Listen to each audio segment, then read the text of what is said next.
And welcome, boys and girls, to another episode of Nature at Home.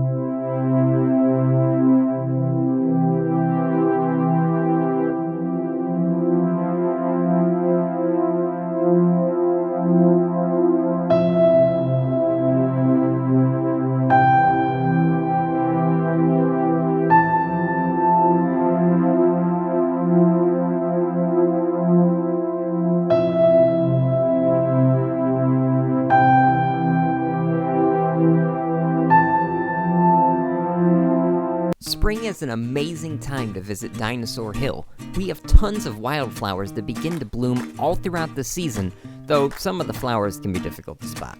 We encourage you to take a trip out to our preserve one of these upcoming beautiful weekends and see if you can spot some of the flowers growing out of the ground. We discourage anyone from picking anything though, as these flowers provide necessary food for bees, hummingbirds, butterflies, and moths. So let's go on a virtual tour of Dinosaur Hill. If you begin at the Nature Center in our gardens, you can find our early spring daffodils. Daffodils are mighty flowers, being one of very few species that can emerge through the snow.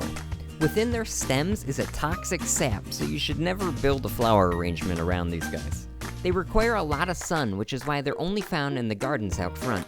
Surrounding our Nature Center itself are woodland poppies. These bright yellow flowers have their seeds protected in fuzzy pods. Each poppy can produce up to 1,000 seeds. These seeds require a period of moist, cold weather before they're able to germinate, a process called stratification. Growing in clusters in our front garden, as well as a few select locations at Dinosaur Hill, are Virginia bluebells. These cool trumpet flowers are delicacies for rabbits, and because of their trumpet shape, we know that the butterflies love eating their nectar. The oldest flower in a cluster will be the one attached to the main stem. See if you can find one. Enjoying some sunlight in our gardens are my favorite flowers, bleeding hearts. They're specialized poppies, and all parts of this plant are considered poisonous if ingested, and contact could also cause skin irritation. A bittersweet Japanese folklore legend states that this flower is the combination of rabbits, slippers, and earrings. Then a young man presented to a beautiful girl to win her heart. It didn't go well for him though, and the first flower is said to have bloomed where he died. Growing all over shady spots at Dinosaur Hill and within our gardens are Mayapples. This plant is easy to spot this time of year with those dark green umbrella leaves. This plant contains compounds in it that have been used in cancer medications, and the fruit, when ripe, is edible and makes some pretty mediocre jam, though the unripe fruit is pretty toxic. All throughout the southwest portion of our trails, you can find spring beauties. These tiny flowers have had a long history as an edible plant for humans. Iroquois would boil or roast their tubes as snacks, and I'm told they taste slightly like potatoes. During the California Gold Rush, miners would eat these plants from the wild for their nutritional benefits. They garnered the nickname miner's lettuce. Again, though, please don't pick or eat our flowers. Pretty much all over our gardens, lawns, and any other slightly shady spot at Dinosaur Hill, you're bound to find violets. These 5-petaled flowers symbolize love and affection. Violets are completely edible and people swear by their health benefits.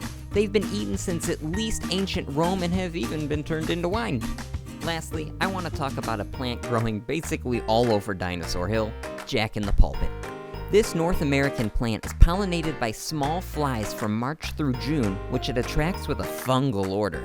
It produces some pretty beautiful berries in the fall, which provide food for rodents and birds. But the berries and leaves and roots of the plant are poisonous to humans.